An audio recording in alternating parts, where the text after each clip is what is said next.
Para probar, intenta esto a ver qué tal resulta. ¿Qué leyenda musical y ganador del premio Nobel invitó a Jimmy Buffett a navegar para discutir sobre composición de canciones en el mar? ¿Alguna idea? ¿Qué éxito icónico fue garabateado en una servilleta en 5 minutos después de una margarita y una quemadura de sol? ¿Piensas que lo sabes? Comenta tus suposiciones sin buscar en Google. Volveré pronto con las respuestas. Mientras piensas, permíteme darte la bienvenida a The Verse, Maestros de la Música. Soy Rick Carlson, y hoy exploraremos la vida de un hombre cuya música trascendió el sonido. Se volvió un estado de ánimo. Estén atentos, porque después oirán sobre cuando dispararon a un hidroavión con Jimmy Buffett y Bono a bordo, y cómo el imperio de estilo de vida de Buffett abarcó tantos hogares que hasta sus amigos necesitaban un mapa para seguirlo. Pero para entender verdaderamente al multimillonario poeta descalzo de Margaritaville, necesitamos volver a donde todo comenzó, porque sus primeros años contienen momentos cruciales que nunca creerías. Jimmy Buffett llegó al mundo con sal en su sangre e historias en el aire. Criado justo al otro lado de la bahía, en Mobile, Alabama, su vida temprana estuvo enmarcada por rituales católicos, humedad costera y la voz retumbante de su abuelo, el capitán James Buffett, un hombre de mar cuyas historias del océano grabaron sueños en la joven imaginación de Jimmy. Antes de la música, fue el mar el que lo llamó. Mucho antes del escenario, fue la estantería. Mobile era conservador y estructurado, con deberes de monaguillo en la escuela San Ignacio, misa dominical y cenas familiares. Pero el chico detrás del himnario ya estaba a la deriva en otro lugar. Pasaba horas perdido en libros sobre piratas y puertos de escala. Su escape favorito era un rincón tranquilo con una novela de Hemingway y una taza de café. No buscaba la fama, sino la libertad. Ese primer golpe de libertad llegó a los 18. El tío Billy, un marinero de mirada feroz, lo llevó en un viaje por carretera rebelde a Nueva Orleans. Una noche se transformó en jazz, poetas beat y bourbon. Buffett diría más tarde que ese viaje terminó sus días de monaguillo para siempre. Ese fin de semana abrió el mundo de par en par. En 1967, Jimmy llevaba una doble vida, estudiante universitario en Hattiesburg entre semana y músico callejero en el barrio francés los fines de semana. Tocaba a cambio de monedas en Bourbon Street, con la funda de la guitarra abierta, mostrando su encanto. Pero cada amanecer lo encontraba solo en el Café du Monde, garabateando letras e ideas en cuadernos. No perseguía la fama, perseguía frases. Aún no lo sabía. Pero esas mañanas, solo con un libro y un café, estaban moldeando una mente que incluso Dylan reconocería algún día. En 1969, Buffett se mudó a Nashville persiguiendo una carrera country y fue escupido por la máquina. Su primer álbum fracasó. Su matrimonio se disolvió. A los 24 años estaba en bancarrota, con el corazón roto y sin opciones, hasta que un amigo llamado Jerry Jeff Walker lo metió en el asiento trasero de un Packard desvencijado y lo llevó al sur a Key West. Entraron en el bar Chart Room y un camarero le entregó a Jimmy una cerveza por cuenta de la casa. Buffett lo tomó como una señal. En Key West tocaba por cervezas y dormía en sofás. Pero en algún lugar, una marca multimillonaria ya vibraba en sus acordes. Pero la libertad tenía un precio, y Jimmy pronto descubriría lo que se requería para transformar la fuga en expresión. Para 1973, Jimmy Buffett apenas sobrevivía en Key West, mitad trovador, mitad leyenda local. Pescaba durante el día, y por las noches tocaba por propinas en el salón del Capitán Tony. Pero algo había cambiado. Ya no era solo un hombre con guitarra, sino un narrador hallando su propio sonido. Ese mismo año, nostálgico y enamorado, escribió Come Monday para su novia, James Laxball. Plasmó su promesa en una canción a pesar de la distancia. Pero la verdadera prueba de amor aún estaba por venir. Come Monday entró en el top 40 de Billboard, y Buffett abrió un nuevo capítulo. Pasó de dormir en sofás a un confort modesto, un Range Rover usado, una cabaña alquilada en Coconut Grove, y finalmente una oportunidad para respirar. Pero respirar nunca significó desacelerar. Jimmy hizo giras incansablemente, de costa a costa, en una furgoneta desgastada, con más de 200 presentaciones anuales. En medio de los conciertos, se topó con Phil Clark, un narcotraficante encantador, peligroso y con colas a juego. Phil vivió y murió por el código que Buffett cantaría más tarde, pero Jimmy aún pensaba que tenía tiempo.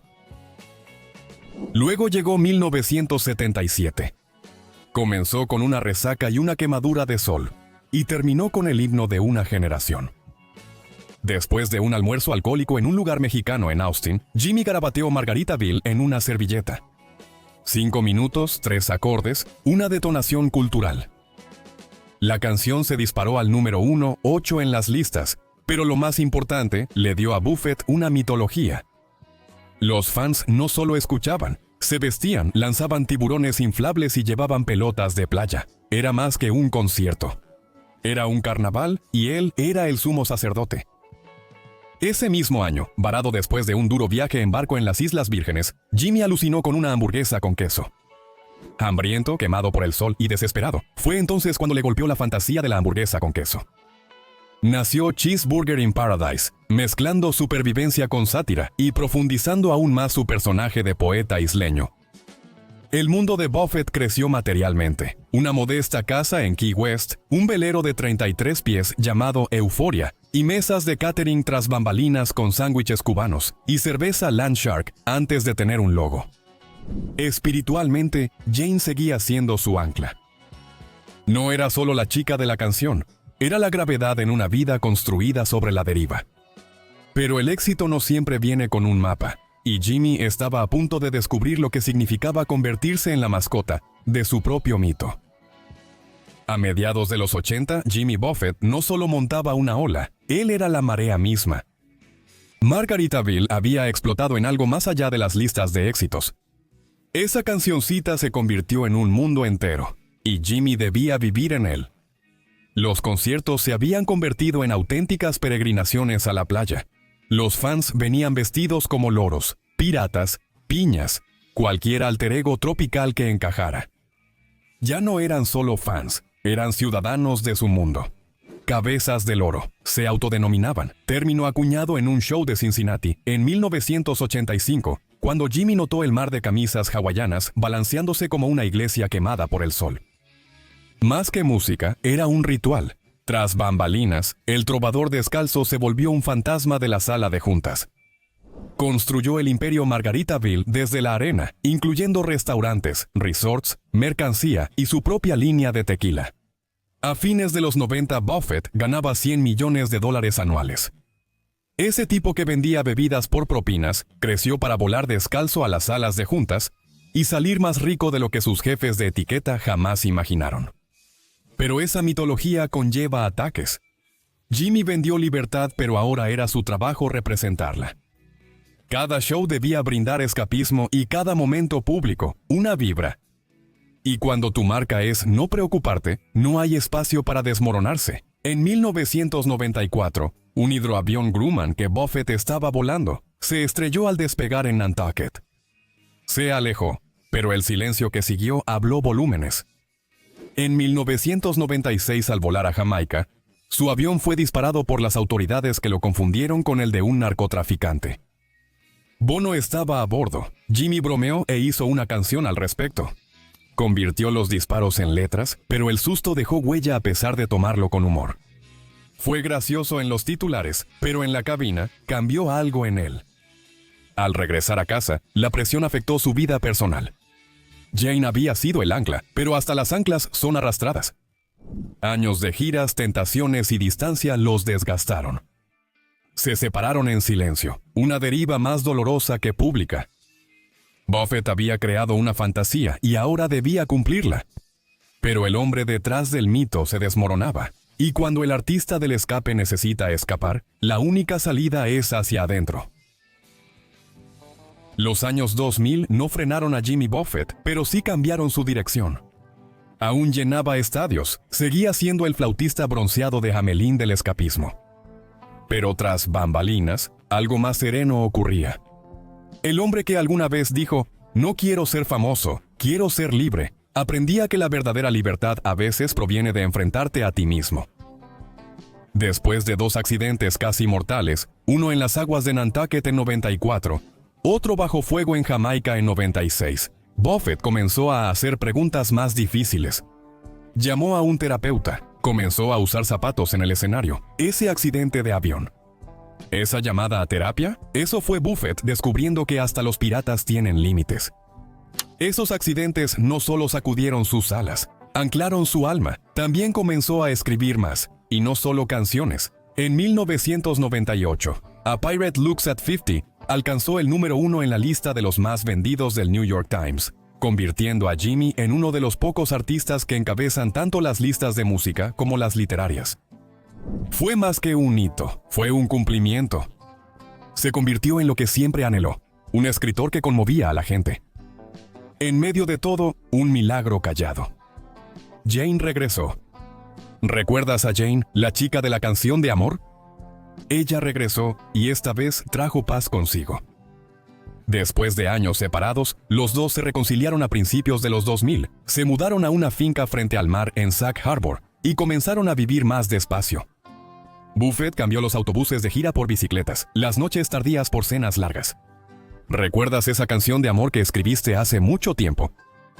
Le tomó perder a Jane y recuperarla para entender realmente lo que significaba. Añadió a su flota un Jet Falcon 900, apodado Hemisphere Dancer, y un yate de 38 metros llamado Drifter.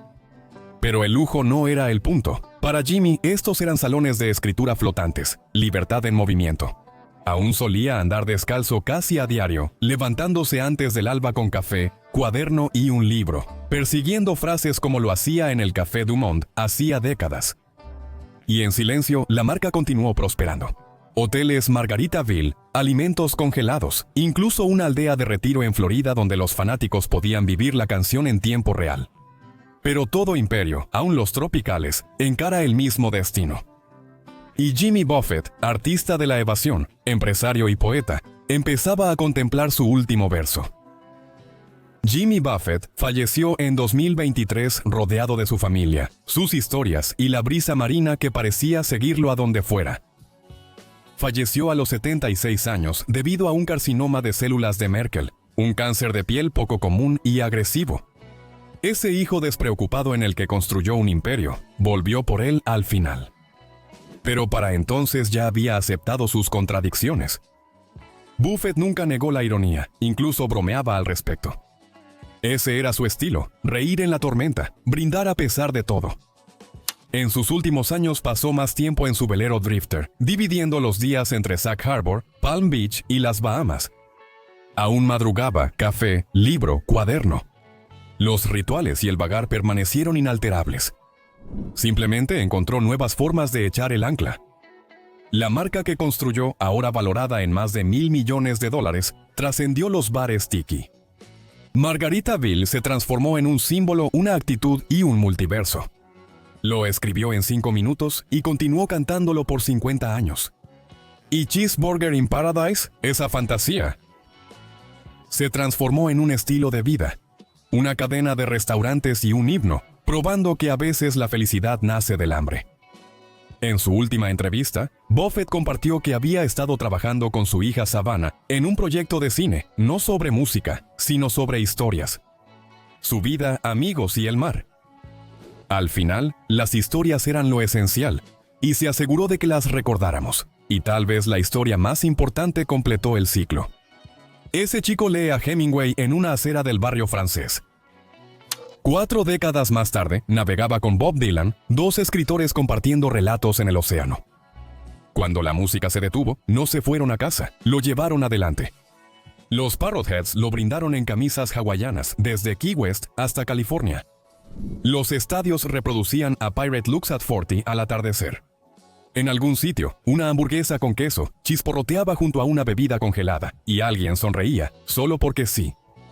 Buffett se alejó de lo común, pero volvió con guías para los demás. ¿Qué te encanta o tal vez no te encanta de Jimmy Buffett? El bardo multimillonario descalzo, poeta de la escapada, el hombre tras el mito. Cuéntanos en los comentarios. Y si esta historia te conmovió, suscríbete para más. Otra leyenda te espera en pantalla. Diferente camino, mismos ecos. Nos vemos allí.